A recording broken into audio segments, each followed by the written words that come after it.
I'm Ian McClean, founder of Flow Group and Greenline Conversations. This podcast has grown out of the chaos that's been thrust upon us, and in it, I share the best of 25 years of helping leaders in business organizations deal and cope with change. So, as you're out there, busy making sense of it all, trying to cope and repurposing your organizations, I'm hoping that some of this will provide some help, some of the time. I'll keep it deliberately short because I know you're busy. Let's dive in. In the first podcast episode of 2022, I shared with you a whole manifesto for how to lead in the chaos of 2022. And it was like chapter headings in a book with a little bit of elaboration to explain. In this episode and future episodes of the season, called the Manifesto series, we're going to build on each one of the principles in more detail, one at a time, so that by the year end, you'll have a full and comprehensive handbook for how to lead in chaos. We're going to start and work backwards. Where better place to start than at number 22, in the year of 22, which is the episode on happiness. After all, it's the foundation of our own well-being from which we can lead. Happiness is about having three things: something to do, something to look forward to, and someone to love. It might seem unorthodox to include happiness as part of a leadership manifesto, but here's my experience. Happy, optimistic, positive leaders have more long-term sustainable success than their opposites. What is leadership actually? Well, as well as the responsibility for setting direction and expectations, the leader's role is to create the right impact and energy so that people can rise to the occasion. A happy disposition, in my experience of working with leaders, is far more likely to create that environment than a miserable one. Leaders can either create energy in their team members or destroy it. They either radiate energy or they drain it. They can light up a room either when they walk into it or when they walk out of it. In working with leaders over 30 years, in terms of impact, the single biggest influence on performance of any team is how the leader shows up. And whilst a happy, positive leader alone doesn't guarantee success, it does create a fertile soil in which a team's enterprise is more likely to flourish. Moreover, I've met very few sustainably successful, miserable leaders. Even beyond the impact of your team and those around you, from the angle of pure self-care, if you are happier, then you are far more likely to be positive, confident, bold, creative, and energized, all of which is only going to help you with your cause. Which begs the age-old question: what is happiness? Happiness, as a distinction, is different to pleasure. Pleasure derives typically from the material, the new car, the clothes, the accessories, or the sensual, things like food, sex. What characterizes pleasure is that you get a spike in joy, and then it dissipates. The wrong-headed approach to happiness is to believe that when I get the car, or the job, or the promotion, or the apartment, or the partner, you fill in your own blank, then I'll be happy. This is like eternally pursuing a non-existent crock of gold at the end of the rainbow. People believe happiness is to be found outside of themselves, when in fact, the power to be happy rests within.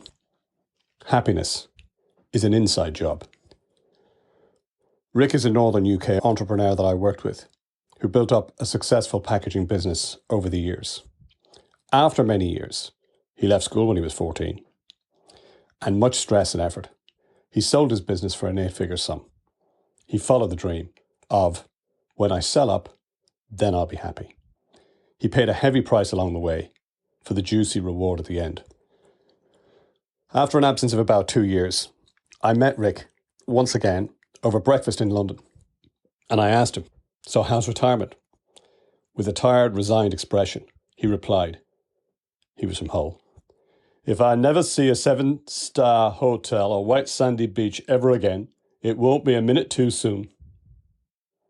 People pursue pleasure, expecting happiness, and are forever disappointed when it doesn't last. Our consumerist society only further encourages and perpetuates this. That way, happiness itself has a built-in obsolescence. People are kept on a never-ending treadmill, striving for more, better, slimmer, faster, richer. Perhaps the recently deceased Thich Nhat Hanh summarized it best when he said, "There is no way to happiness. Happiness is the way." The happiness triumvirate is made up of components that individually help sustain our well-being and contentment. Individually, they're powerful on their own, but collectively, they're even better. The first thing is having something to do. The only moment you ever have in your life is the present moment. Past and future only exist in our minds, but they tend to dominate our thinking. In the fact that they only exist in our minds, they are, in fact, counterfeit. Only the present is a legal tender currency. As Deepak Chopra describes it, the past is history. The future is a mystery.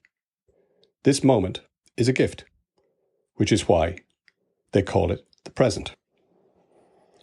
When I say something to do, that doesn't mean just anything, but rather something that has meaning for us, where we can be fully present and engaged. Whether it's solving a problem, learning a skill, playing an instrument, walking in nature, being totally immersed in something creates a mental state of flow. This flow state is described by athletes as being in the zone. Musicians call it being in the groove. But whatever the label, the experience is proven to have a radically uplifting effect on both performance and on our mental health. In fact, Mihai Csikszentmihalyi, author of the seminal work on happiness entitled Flow, found that, comparatively, the state of flow outperforms health, wealth, and success as a generator of happiness. One of the curious consequences of lockdown was how many people discovered many things to do. Hiking, cooking, DIY, calligraphy, you've probably got your own version, which enabled them not just to survive, but to thrive, in spite of the severity of the situation that was around us. Secondly, something to look forward to. One of the most negative impacts of lockdown, by contrast, was that the ability to revel in the anticipation of a future event was curtailed by necessity. It's long been established that anticipation is a key stage of happiness. Research is pretty clear that feelings are stronger when we think about future events than when we relive past positive experiences. Moreover, countless studies have clearly established that happiness levels anticipating an event, anything from a child waiting for Santa to planning an exciting holiday, exceed the levels of the actual event itself.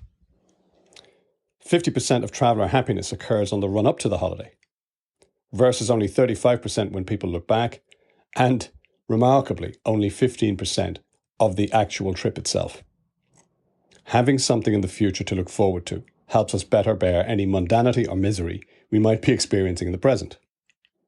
It brings hope. So whether it's ticking something off your bucket list, reuniting with a friend, or just looking forward to a coffee break at 11, anticipation adds to our overall contentment. Someone to love. One of the harshest consequences for many during the pandemic has been the separation people have had to endure from their loved ones. Love has been consistently identified in studies over the decades as one of the most accurate predictors of happiness. A Harvard study, which has been conducted or started in the 1930s, it's famous as one of the longest running studies of all time. It set out to understand the source of happiness over a whole lifetime. It tracked the lives of 268 graduates from Harvard right up until the present day, at least for those who are still alive. By 2009, George Valiant, who directed the study for over 40 years, concluded that what contributes to health and happiness in later life includes exercise, moderate drinking, staying mentally active. No surprise in any of those attributes. However, all of those other attributes pale in significance when compared to one thing: love. When he described love, it means being in a stable, long-term romantic partnership. Far from emphasizing the high-octane dizzy fizz of falling in love, which is different, it instead pinpoints what psychologists describe as companionate love and a more stable affection based on mutual understanding and commitment. Positive social interactions literally produce chemical endorphins in the brain that reduce anxiety and depression, increase our well-being, and make us feel happy about ourselves and our lives. We all know that feeling of connection and what it feels like after we've spent some time with someone that we love and trust.